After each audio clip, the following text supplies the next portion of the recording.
मैं हूं आपका दोस्त हरेंद्र। मैं अपने YouTube चैनल हरेंद्र एजुकेशन 2.0 में आप सभी दोस्तों का स्वागत करता हूं।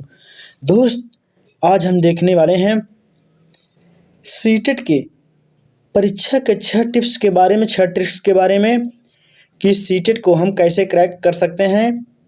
यदि हम इस ट्रिक को फॉलो कर लेते हैं तो सीटेट को हम बहुत ही आसानी से क्रैक कर जाएंगे, सीटेट को पास कर जाएंगे। सीटेट को पास करने के लिए यह 6 टिप्स बहुत ही महत्वपूर्ण हैं। पहला टिप्स हमारा है कि बच्चों को सर्वप्रथम और बाद में अध्यापक को वरीयता देना।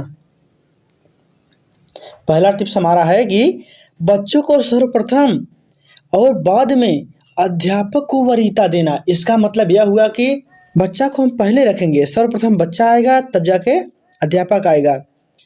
हमें सब कुछ बच्चे को ही मान के चलना है, सब कुछ बच्चे को ही वरीयता देना है।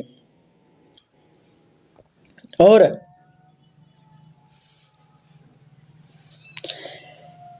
बच्चे को हम सबसे महत्वपूर्ण मानेंगे तब जाके अध्यापक को।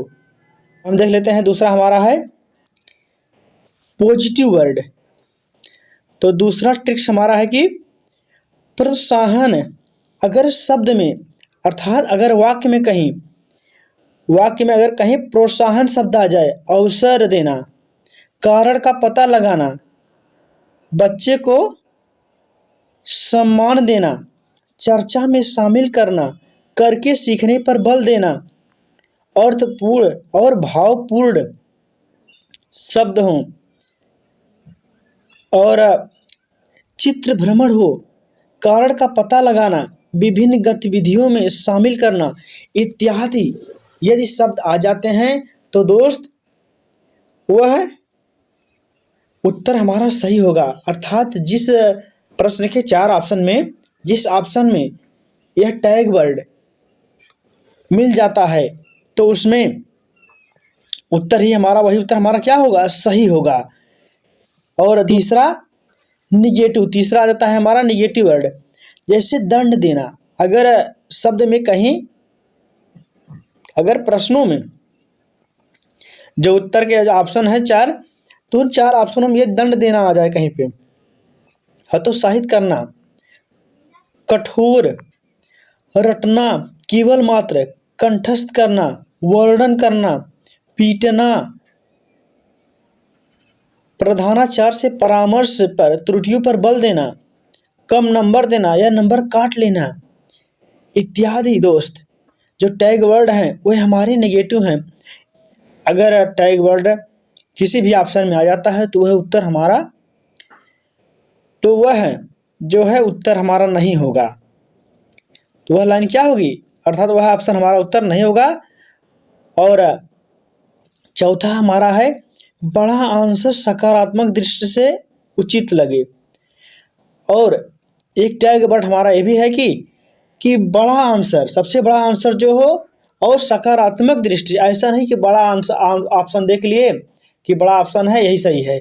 अगर सकारात्मक दृष्टि से बच्चे को अवसर देने की बात की जाए, बच्चे को चर्चा में शामिल करने की बात की जाए, बच्चे को गतिविधि में शामिल करने की बात की जाए तो वह उत्तर हमारा क्या होगा, सही होगा।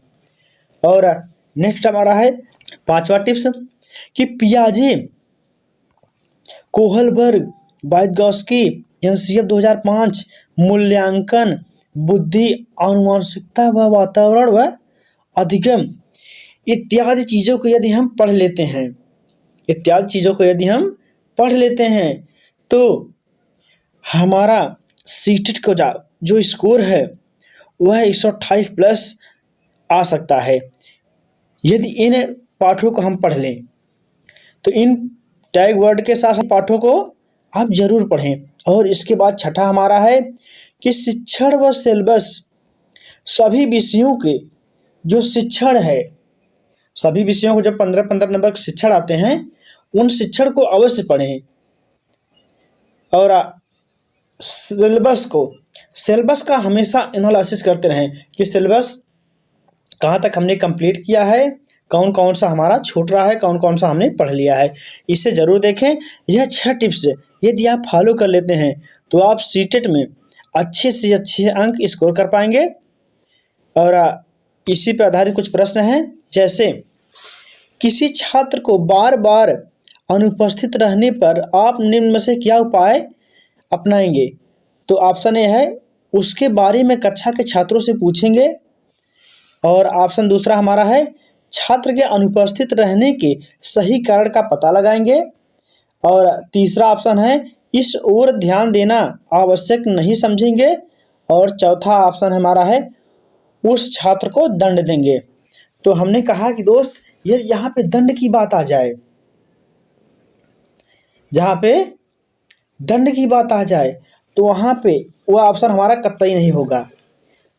उसके बारे में छात्र से पूछेंगे, ये भी उतना उचित नहीं है। इस ओर ध्यान देना आवश्यक नहीं है, ये भी नहीं हो सकता। तो बी वाला ऑप्शन हमारा क्या कह रहा है कि छात्र के अनुपस्थित रहने के सही कारण का पता लगाएंगे कि आखिर छात्र क्यों अनुपस्थित रहता है। अब नेक्स्ट प्रश्न देख लेते हैं हम कि प्राथमिक स्तर पर पर्यावरण अध्ययन की पाठ्य पुस्तक में निम्नलिखित में से कौन सी विशेषता नहीं होनी चाहिए। तो पहला ऑप्शन है कि शिक्षार्थियों की वैविध्यपूर्ण पृष्ठभूमि की जरूरतों को पूरा करती है। और दूसरा ऑप्शन हमारा है बी वाला कि वह वास्तविक कहानियों और घटनाओं को शामिल करती है। तीसरा है ऑप्शन हमारा यह परिभाषा अमूर्त अवधारणाओं की व्याख्या करने पर ध्यान केंद्रित करती है। और डी वाला ऑप्शन हमारा है कि वह प्राकृतिक और समाज, संस्कृत और परिवेश को एकीकृत तरीके से प्रस्तुत करती है। तो कौन सा ऑप्शन पूछा है कि वह विशेषता नहीं है,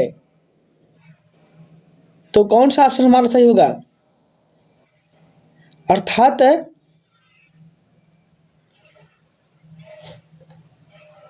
व्याख्या की बात की जाए, यहाँ पे आ गया ना कि व्याख्या परिभाषा अमूर्त अवधारणाओं की व्याख्या पर ध्यान केंद्रित करती है, यह ऑप्शन हमारा नहीं होगा।